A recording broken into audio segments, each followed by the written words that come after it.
非有消息，中国国产的 ARJ21700将改名为 C909， 这顺应了许多人的期盼，但也有人认为对该机型来说或不乐观。ARJ21700客机是中国独立研发的第一款商用客机，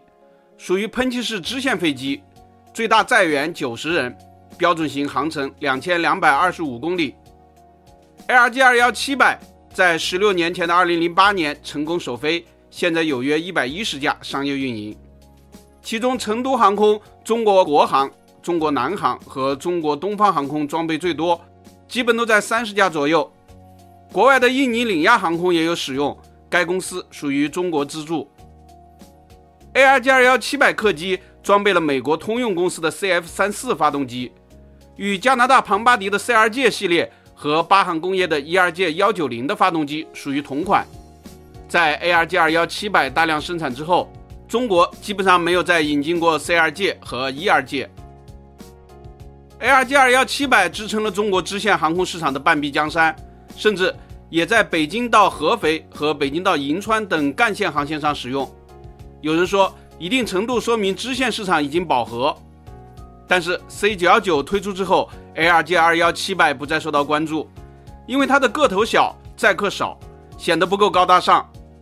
C919 是国产大飞机，传闻将陆续发展 C929、C939、C949 等一系列的型号，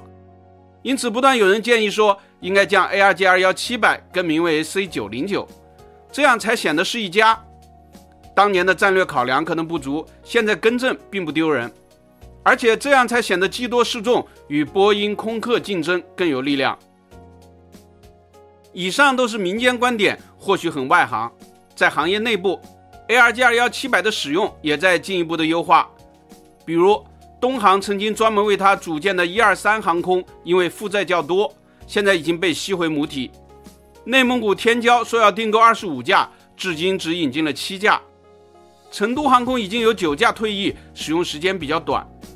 ARJ21700有2架改为了货机，但跟踪软件上能够查到的飞行记录很少。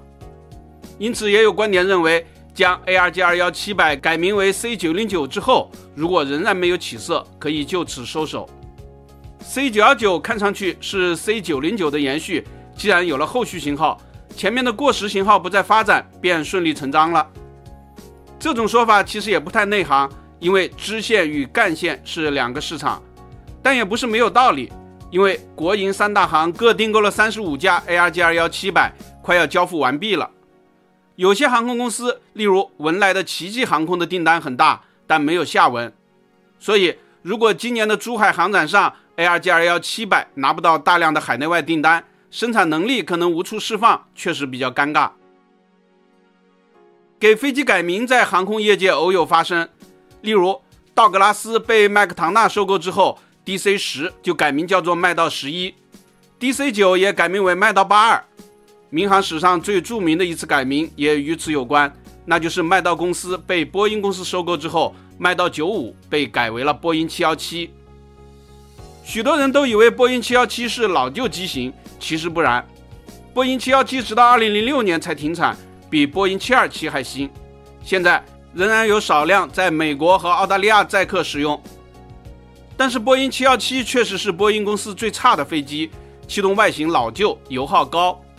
波音的7系列客机，波音707、727、737、747、757、767、777和波音787均已进入1000架俱乐部，而波音717只生产了156架，便草草收场。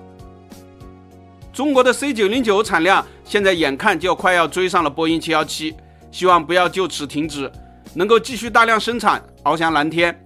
本期咱们就聊到这里，下期见。